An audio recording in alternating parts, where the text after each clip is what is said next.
येत्या 9 दिवसामध्ये त्यातले असा तिसरा दिवस आहे. हरिपाठाचे अर्थ आपल्या अंतःकरणात स्थिरावले पाहिजे म्हणून काही धावते अर्थ, काही गहन अर्थ, काही सारांश अशा पद्धतीने आपण चिंतन करत आहोत. म्हणून या सगळ्या प्रकरणाला आपण हरिपाठाचे सिद्धांत असं नाव दिलेले. हरिपाठ नाही बरं का, सगळा हरिपाठ तर माझ्याकडून काय कोणाकडूनही शक्य नाही, पण हरिपाठाचे सिद्धांत जे आपल्या जीवनाला महत्व देणारे आहेत, महत्व सांगणारे आहेत, महत्व वाढवणारे आहेत जीवनाचं, असे हे हरिपाठाचे सिद्धांत आहेत. आणि आपण सगळे अतिशय चांगल्या निर्मळ मनाने, अंतःकरणाने आपण ऐकतात. सगळ्यांना धन्यवाद देतो, विशेष करून खटोट परिवाराला धन्यवाद देतो, ज्यांच्यामुळे महाराष्ट्रामध्ये हा जो आपण या ठिकाणी बीडमध्ये जरी कार्यक्रम करत असलो तरी तो सतत लोकांना ऐकायला मिळणार आहे. यानंतर आपलं बोलणं सुरू करू. आपला विषय जो होता तो विषय इतका महत्वाचा विषय आहे की उभं राहण्याच्या अगोदर पूर्वतयारी काय असली पाहिजे, याच्यासाठी शेवटचा अभंग घेतला जो 27वा आहे. त्यातला पहिला टप्पा आहे साही शास्त्र निवडी. कशा करता? सर्व सुख गोडी. आजच्या प्रवचनाला इथून प्रारंभ झाला होता. सर्व सुख गोडी हा विषय थोडा मी बाजूला ठेवला होता. परब्रह्म सुखाची गोडी असेल तर, ब्रह्म सुखाची निरतिशय आनंदाची गोडी हवी असेल तर, गोडी असेल तर, सगळ्याला गोडी नसते. म्हणून मी प्रारंभ करत असताना सांगितलं की परमार्थाची गोडी सगळ्याला नसते. हे ज्ञानोबाला माहिती, कृष्णाला माहिती. भगवान श्रीकृष्ण सांगतात, मनुष्याणाम सहस्रेषु कश्चित यतती. मनुष्याना हजारो लाखो मनुष्यातून एखादा अध्यात्माच्या बाबतीत विचार करतो. हे वर्तमान काळातलं सत्य आहे. किती लोक परमार्थाचा विचार करतात? नोकरीचा, पत्नीचा, धनाचा, घराचा हाच विचार रात्रंदिवस असतो. याला छाया सकरसी प्रपंच दिननिशी म्हणतात. किती छोटे शब्द ज्ञानोबाराय सांगतात. जर एखाद्याला सांसारिक विषयाचा कंटाळा आला असेल किंवा व्यवस्थित शब्द ऐका बरं का, क्षणिक आनंद नको असेल, नित्य आनंद पाहिजे असेल, सर्व काळ आनंद पाहिजे असेल, रोमा रोमामध्ये आनंद पाहिजे असेल तर त्याच्यासाठी परमार्थ आहे. त्यांनी पहिल्यांदा विषय क्षणिक आनंद सोडले पाहिजे. हा व्यवहार आहे. नित्य आनंद पाहिजे असेल तर क्षणिक आनंद सोडला पाहिजे. क्षणिक आनंद पाहिजे असेल, नित्यानंदाला कल्पना म्हणावी. अशा लोकांना कधीही शाश्वत आनंद मिळत नाही. दुसरा टप्पा यातला जो महत्वाचा सांगितला आहे, गोडी. हरिपाठाचा महत्वाचा विषय. सर्व सुख गोडी. सर्व म्हणजे परब्रह्म सुखाची गोडी. परमार्थात गोडी असेल तर माणसाने यावं. परमार्थात म्हणण्यापेक्षा कुठेही गोडी पाहिजे ना. व्यापार करण्याची गोडी आहेत, नाईलाजानं नोकरी करतो. व्यवहार जमत नाही, नाईलाजाने रोजंदारी करतो. आपली प्रतिभा कुशलतेची नाही, नाईलाजाने कुठेतरी काम करतो. तो जो नाईलाजाने काम करणं ना, पहिल्यांदा कमी समजणं आणि पुन्हा नाईलाज, हे दुहेरी मार म्हणतात. जो संसारातला प्रत्येक माणूस सहन करतो. माझी इच्छा नव्हती लग्न करायची, पण वडिलांच्या इच्छेमुळे लग्न केलं, दुहेरी मार. कळत नाही, मला माहिती, कळणार नाही. ते परमार्थ आहे ना. मग इच्छेप्रमाणे लग्न केलं, संसार करण्याची आवड नाही. एक स्त्री सांभाळायची, याचं नाव आहे प्रपंच. आपण एकटे आहोत, आईबाप आपल्याला सांभाळतात, हे जीवन वेगळे. जोपर्यंत आईबाप सांभाळतात मुलांना संसारातलं दुःखच कळत नाही, कष्ट कळत नाहीत, पैशाची किंमत कळत नाही. पण ज्यावेळेस त्याला सांभाळण्याकरता एक स्त्री येते, मग याला थोडी थोडी प्रपंचाची जाणीव होती. इतका अवघड असतो शास्त्रीची प्रपंच माहित नाही. म्हणलं आता काही बोलू नको, आता तत्वज्ञान सांगायचं नाही. ज्ञानोबांनी शिकवलेला प्रकार सांगतो तुम्हाला. तया माझी गळू आहे. मासा पकडण्याकरता गळ टाकतात ना, तर जगातला कोणताही मूर्ख माणूस सरळ गळ टाकत नाही. एवढं कळलं पाहिजे ना. तुम्हाला गळ कळाला का? गळ सरळ टाकत नाही, गळ झाकावा लागतो. तो पण चांगल्या पदार्थाने झाकावा लागतो किंवा आवडीच्या पदार्थाने झाकावा लागतो. आवडीचा पदार्थ जेव्हा खायला येतात, गळ गालात अडकतो. त्याला म्हणतात परतंत्रता. त्याला मुक्ती पाहिजे. आता जे सांगितलं ना, भ्रमर गुंतले, मुक्त होता. भ्रमर गुंतले सुमन कळी, की ज्ञानोबांनी खूप सुंदर वर्णन केलेलं आहे. एखादं कमळ चांगलं आहे आणि जास्त रस आहे त्याच्यामध्ये. अनेक अर्थ आहेत बरं का बोलण्यातले, एका अर्थावर विश्वास ठेवू नका. कमळ आहेत, जास्त रस आहेत, आणि त्या परागाच्या नादामध्ये तो त्या कमळामध्ये अडकला. संध्याकाळ झाल्यानंतर कमळ मिटलं. भ्रमर गुंतले, बाहेर येता येत नाही. तिथं तत्वज्ञान कामाचं नाही, बुद्धिमत्ता कामाची नाही. दोनच गोष्टी, चिरता आलं पाहिजे कमळ. निजवृत्ती सर्व माया. तोडी शब्द आहे, तोडी झोडी हे शब्द आहेत ना, माऊली ठराविक ठिकाणी वापरतात. तोडी वैराग्य असलं तरच, नाहीतर ते भ्रमर गुंतले. काही वेळाने ऑक्सिजन नसतो त्याच्यामध्ये. आतल्या आत दम कोंडून भ्रमर मरतो. मी तुमच्यासाठी बोलतो. मला भ्रमराशी काही देणं घेणं. आणि हे कुंठित झालेले, दमित झालेले, कोंडलेली लोक जेव्हा एखाद्याला भेटतात, ते दमन बाहेर निघतं, श्वास बाहेर निघतो, कोंडलेला श्वास. बोलता येत नाही, मुलं बोलून देत नाही, पत्नी पहिलीच बोलून देत नव्हती, आणि जवळ पैसा नाही. मग आळंदी पंढरपूर कशासाठी?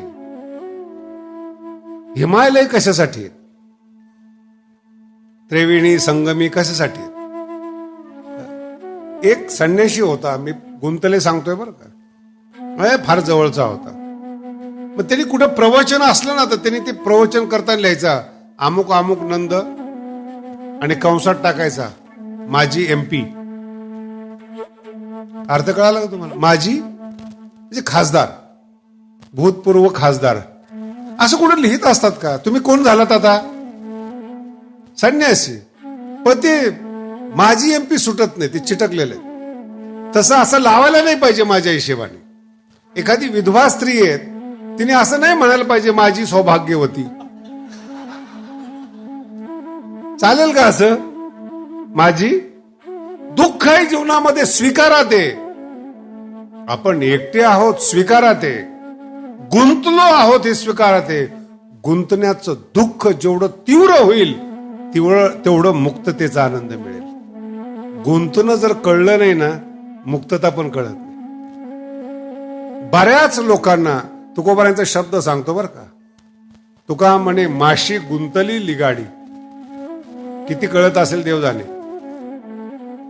एखाद्या चिकट पदार्थामध्ये माशी गुंते, तर ती माशी चिकट पदार्थामध्ये गुंते. चिकट पदार्थाने माशीला पकडलेलं असतं.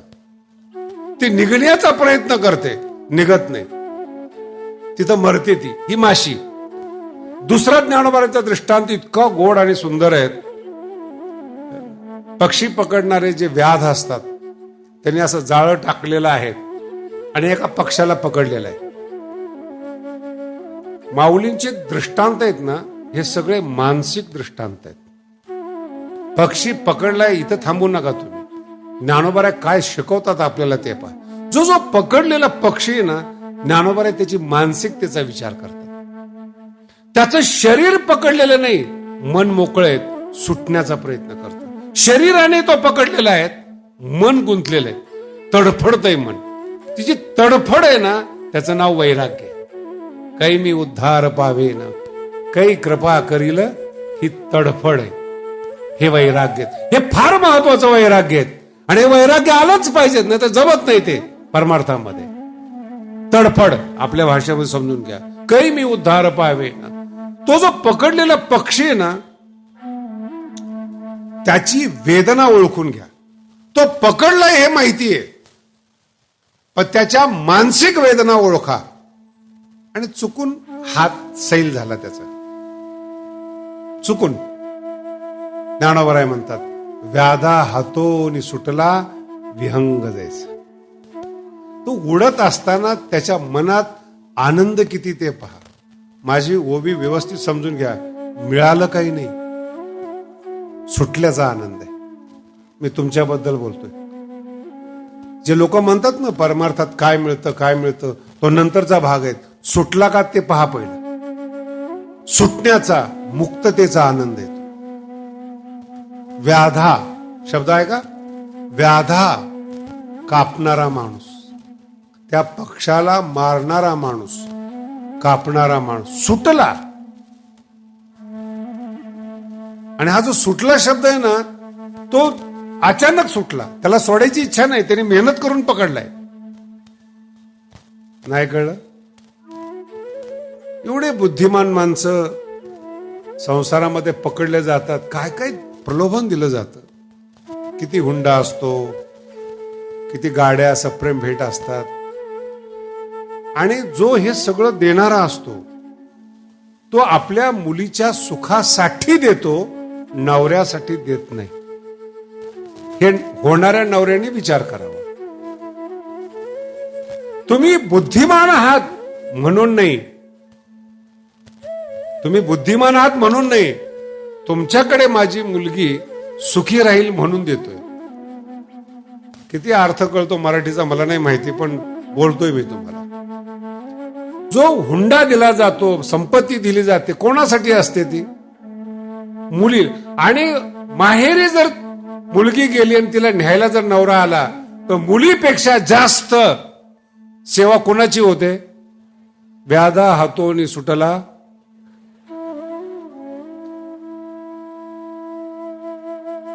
मग ती सासर चांगलं नाहीये, सासर चांगलंच आहे मुलीसाठी, मुलीच्या सोयीसाठी. म्हणून हे जे ज्ञानोबा शिकवतात ना, आपल्या जगात कुणीही काहीही विनाकारण देत नाही. घेताना विचार करा.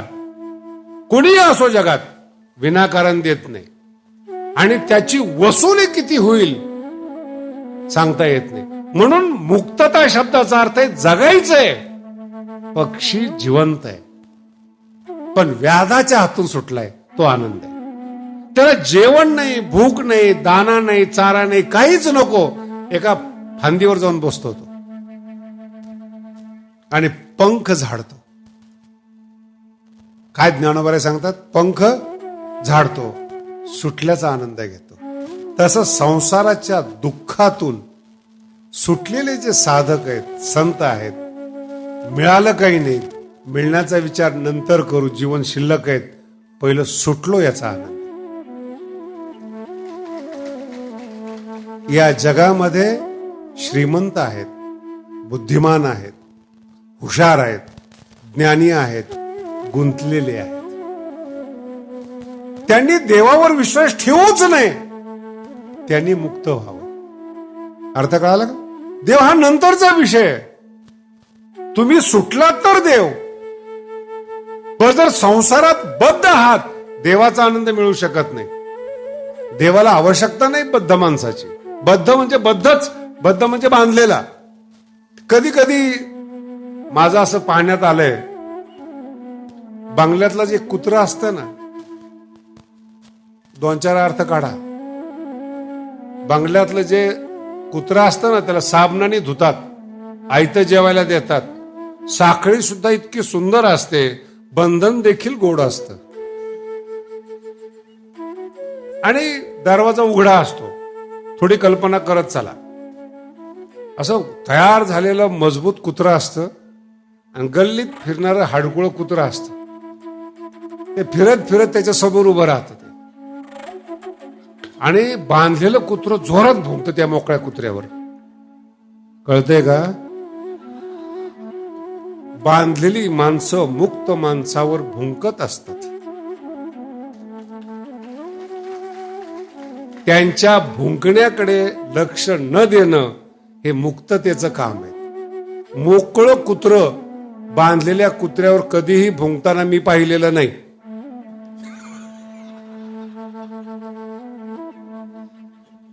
तुम्ही पाहिले? बांधलेलं भुंकणारच. मुक्ततेचा आनंद नाही.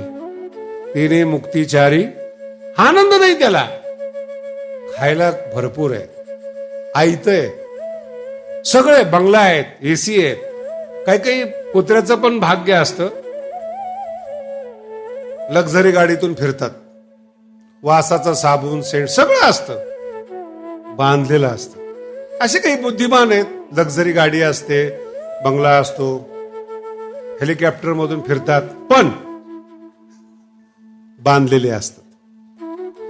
आणि त्यांचा गोड शब्द बरं का, कर्तव्याने आम्ही बांधलेलो आहोत. कशाने? कर्तव्याने. मग तो ते दृश्य पहा. बंगल्यातलं जे कुत्रं आहे ते एकदम आधी मोकळं. कुत्र्याला काय मिळते हो? संध्याकाळी कुठे जेवायचं माहित नाही. टाकला कोणी तुकडा तर ठीक, नाही तसंच कुठेतरी धुळीमध्ये, जिथं चांगल्या कुत्र्याला एलर्जी होते तिथं झोपतं ते, आणि झोप येते त्याला. कधी कधी चोर आला तरी सोडून देतं ते, कुणाचंच नसतं ना. पण हे जे चांगलं, तुम्हाला अजून पुढचं अजून थोडंसं सांगतो तुम्हाला. अत्यंत श्रीमंत माणसं तुमच्या घरातला ठेसा खाऊन दाखवावा त्यांनी, जमेल. अत्यंत गर्भश्रीमंत माणसं आहेत, त्यांची लेवल ठरलेली तिखटाची. इतकं तिखट ते पचवू शकतात. आणि हे जे ऊसतोड कामगार, गडाचे शिष्य आहेत, हे जे भाजी भाकरी ठेसा खातात ना, झटका लागल्याशिवाय समाधानच नाही जेवणाचं. आणि याचा एक घास जर गर्भश्रीमंताने खाल्ला की नक्की हॉस्पिटलमध्ये ऍडमिट. काय होतं ते सांगतो तुम्हाला. हे विषय काय करतात, हा गंभीर विषय आहे. आपलं शरीर जे आदी मानवापासून चालत आलेले आहे, आपल्या शरीराला दुःख पचवायची सवय, कच्च पचवायची सवय, सगळं पचवायची सवय आपल्याला. आपण त्या शरीराला सॉफ्ट देतो, एकदम हलकं, मऊ, हलकं. दात कशासाठी आहेत? ऊस तोडण्यासाठी. ऊस सोलता आला पाहिजे. लोक घाबरतात ऊस सोलायला, भाग्यवान आहेत ते. दात देवाने त्याच्यासाठी दिलेले आहेत, पण सॉफ्ट, मऊ मऊ मऊ, खाणं मऊ, म्हणजे तोंडात टाकल्याबरोबर गिळलं पाहिजे. पोटाची क्षमता विषय संपून टाकतात. अर्थ लक्षात ठेवा. पोटाची क्षमता, हार्ड पचवण्याची क्षमता आपण आपल्या हाताने नष्ट करतो. म्हणून जगद्गुरु तुकोबाराचा अभंग आहे, माझा मीच झालो शत्रू, मी सवय लावली. आता ते नवीन एक प्रकरण निघालेलं आहे अमेरिकेमध्ये. मोबाईल जर हातातून बाजूला काढला की त्या माणसाला करमत नाही. मोबाईल जर हातातून बाजूला गेला करमत नाही, वेड्यासारखं करतात, सवय. म्हणून त्यांच्यासाठी स्पेशल दवाखाने, हॉस्पिटल निघालेले आहेत, जिथं टप्प्याटप्प्याने मोबाईलची सवय सोडायला लावतात. ही काही सवय आहे का? बरं, आता खेडेगावात सांगितलं तर लोक हसतात या गोष्टीला. पण मोबाईल म्हणजे काही प्रेयसी आहे का? बरं, जी जायची असेल ती येणारी आहे का? ती बंधन नाहीये तिला. माझा मुद्दा आहे का, आपण आपल्या शरीराला कमकुवत करतो. ज्यांनी विश्वरूप पाहिले अर्जुन, त्याच्या शरीराची क्षमता सांगतो तुम्हाला.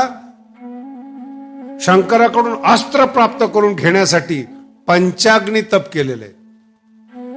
उन्हाळ्यामध्ये 4 ठिकाणी अग्नी पेटवायचा आणि मध्यंतरी सूर्याचा अग्नी, आणि तिथं मंत्र जप करायचा. त्याला अर्जुन म्हणतात. सामान्य नाही येतो. विश्वरूप दाखवलं म्हणजे एवढं सोपा अर्जुन नाहीयेत. कष्ट यत्न परोपरी 4 ठिकाणी अग्नी पेटवलेला, इथे इथे पाठीमागे, आणि वरून सूर्य, पंचाग्नी तप म्हणतात त्याला. अर्जुनाची एक बाजू लोक पाहतात पण त्याची तपश्चर्या पाहत नाहीत, त्याचं दुःख पाहत नाहीत, त्याची एक निष्ठता पाहत.